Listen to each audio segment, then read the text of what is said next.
Hola mundo. Hello world. So in honor of Valentine's Day coming up soon, I thought it would be a good idea to talk about like why we even need love anyways and what love means to me. So here we go. So studies have shown that from the moment that we're out of our mom's womb, the first thing that we want is like we have this like innate desire to be held and to be touched. And this comes from something called contact comfort. We need skin to skin, and if we don't feel it and we're deprived from it of it by like within 1 to 6 months, that's what the studies and the findings have shown, that if we don't, well, why do I do air quotes? No, not air quotes, because it's fact. We have those months that we're deprived of it, then we can have psychological damage when we're babies, and that's just scary because that proves that love is a basic need. With that piece of knowledge that we have, it's not that crazy that people believe that the desire and the need to be loved equates to happiness in life. And we often forget that, yes, that's a huge factor in our happiness, but also for a lot of people, happiness can be not only being on the receiving end of love, is also can be the gifting end of love, the person that gives love. And that's one way of seeing it. For some people it's having a healthy relationship, and for others it's having a healthy relationship with their inner self. And I think this all ties into the fact that there are the Maslow's hierarchy of needs, and when you really look into them, I'm gonna put them here, when you look into them, they make sense why these can all be forms of love. So the hierarchy of needs needs to be read from the top to the bottom. So it starts with the bottom tier, and the bottom tier is basically our physiological need to survive as humans. We need water, we need shelter, we need clothing, and we need food. And sometimes in our lives, we have the bare minimum. That's why we have homelessness. So this tier is important because it's a basic need. We need these things to survive as humans. But sometimes we don't also put into account that this is the way some people show love. Some parents, they don't show affection, but they do mention to you that a lot of times, like, oh, don't you have a house to live under? Don't I give you food? So this can be a form of love. This is a need, and this is a form of love. So I would say that this is a form of giving love, and it could also be a form of receiving love, because although we don't really value this one that much, we do need these things. I mean, I need food. Second one is safety and security. Basically, this is where people receive financial and personal gain. This is where they feel safe in their relationships.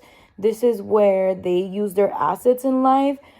This is a good need because this is basically an evolutionary need. This is where we learn our fight and flight responses.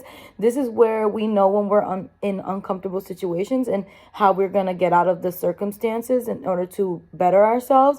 This is a good need because basically we know potential threats, and we say no, no, no. So this is also where we learn trust, how to trust other people around us and what to do with that.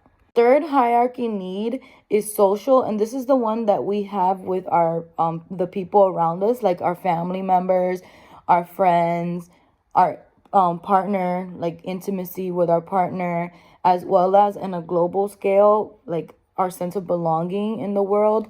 And this one is both, it could be both positive, like it could be negative.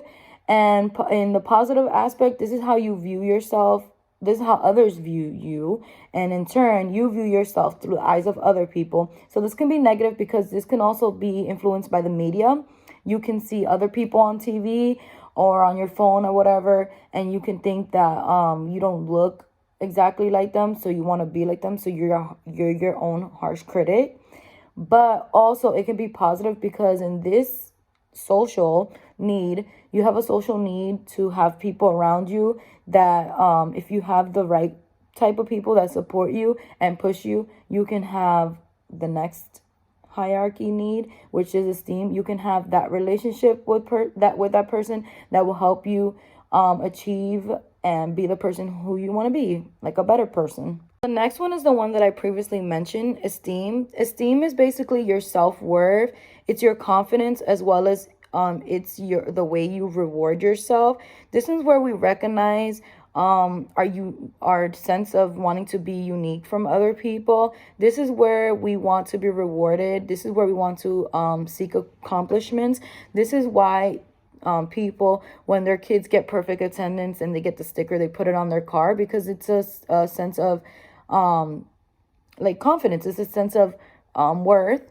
And this is why people seek to go get certificates and go to college, and also they want to gain respect from others. This is where the need comes from. It doesn't necessarily need to be an accomplishment. Remember, this one and the one before, they're considered the psychological needs. The one that I'm talking about, basically, if you've ever seen anybody on social media that you've caught lying or is just telling what they're doing all the time, basically they're trying to fulfill this need because they want to have a sense of value and they want to be worthy to others.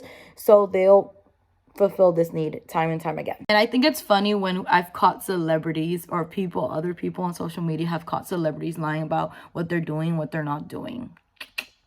Hey, you're fulfilling your need. The last one is self-actualization. This is where we know our meaning of life. This is the one where we know where we want to be, where we're going, despite what other people think. This is the one where we know our values. We know basically our definition of happiness, our mission statement, like if we were some kind of resume. This is a great place for people to be, and I only wish that everyone can get here someday, because this is the highest form of self-love. The older that I get, the more that I want to be anything other than happy. If you are in your self-actualization stage in the hierarchies of Maslow, I congratulate you. There's a lot of people who wish they could be there and could be content with their lives, but there are other hierarchy needs that get in the way. For example, for me, the reason why I have not been there and I wish to be there one day is my lack of trust for others, my sense of belonging in the world, and what else? Basically, my need to still accomplish certain things in life to get my self-fulfillment. Those are things. Also, oh yeah, okay, personal and financial gain. Although I have savings and I'm kind of good in my life right now, especially due to my marriage and yada yada yada, due to my marriage, I feel like I still need to succeed on my own, but that's none of y'all business. But yes, those are things that I'm still working on my hierarchy of needs. I don't know why I'm even doing that, because it's not even there. But anyways, so those are the things that I feel like I have to still work on. And yeah, so I mentioned the 5 love languages, and these are mine. If you would like to tell me yours, that would be really great, because then I can get, like, if I know you personally and you write on my or comment or whatever, I would understand exactly why you're the way you are based off of your love languages. Okay, so my first 3, and my biggest one is physical touch. My way of showing love is touching, and I'm kind of weird, because if I receive love, like if I get a hug from somebody that I don't really know, it's kind of awkward because I'm usually the giver. So it's really weird for me. Or like if you're a family member and you give me a hug, like if I wasn't expecting it, especially like I'm the physical person, if I wasn't expecting it, like I'm going to go like, what the heck? And it's going to be all awkward. Okay, anyways. And if I give you a hug, it's because I'm at ease with you and I trust you. But if I don't, I have something like, what's the word, like unfinished business with you, kind of like I don't really trust you, like I'm not gonna hug you. Like I'm very open with myself, I share a lot, and if I hug you, it means that I'm very comfortable with you. Okay, number 2, the second one is quality time. Like I love spending time with my loved ones and like my close ones, because I'm kind of an introvert too. I can be extroverted when I'm around those type of people, but I'm mostly an introvert. When I am with those people that I love, I tend to love to spend time with them. And And also, like with my partner, with my husband, he doesn't necessarily have to be in the room having a conversation with me, or like even like touching me or anything. If he's around, I feel like a sense of security, or a sense of like safety. And I don't know, it makes me feel like he's just there. You get me? I don't know. So the third one is acts of service. This one helps me in my marriage. I really love to feel love in this type of way, because I feel like I don't have to ask him to do anything, my husband, or like my loved ones. If you do something for me, or show that you care in some detailed way, especially since that's the way that I also like to give love, I really appreciate it. So like example, my husband, like I'll cook breakfast, like bomb ass breakfast in the mornings, during the week while he's working. But on Saturdays and Sundays, he tends to take me out for breakfast. I love breakfast now. Like when I was younger, not so much. But yeah, so he'll take me out for breakfast, or he'll make breakfast himself, and that's like, oh my god, for my little heart. Like I love acts of service. Like that's how I like to be shown love. And I would like to know, what are y'all's? A public service announcement: do not think that because you're not being loved in the way that you would love to be loved, or because you don't have a relationship, or like a serious relationship in your life right now, that people don't care about you and that you're the problem. You are not the problem, and people obviously care about you. You are here for a reason, and people love you. Maybe you don't know who those people are, but if something happened to you, there are people, a lot of people who admire you from a distance. There are people who care that you exist. There's nothing wrong with you that you're not in a serious relationship, or you're not in a relationship right now, or that people don't love you in the way that you want to be loved. Take a moment, step back from your surroundings, learn who you are. And this is a good advice for myself too, but learn who you are, and not necessarily think that because you're not in a relationship or whatever, that something's wrong with you. Because God has someone for everybody. And trust me when I say this, do not rush the process. Do not think, oh well, obviously, I have to be in a relationship and go for any type of person. Because let me tell you, for a long time, because I didn't even have a boyfriend in college, like at all, but that was a personal decision. But anyways, people thought I was a lesbian. There's nothing wrong with being a lesbian. People thought I might have intimacy problems. People thought I was intimidating guys. People thought that I was never gonna find somebody because I had high standards. Of wapa, God gave me the man that I wanted. And it's not to brag, but that's a huge flex. When you patient and you know that God has something in store for you, God will deliver, because he delivers time and time again. Do not be impatient.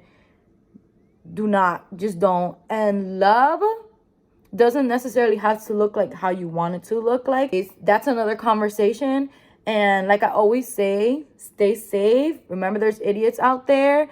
And if you like and subscribe and share my video, yeah, it would be an immense support. Because if you support this girl, you support her dreams. But anyways, I do videos Tuesdays, Thursdays, and sometimes Sundays. And peace out.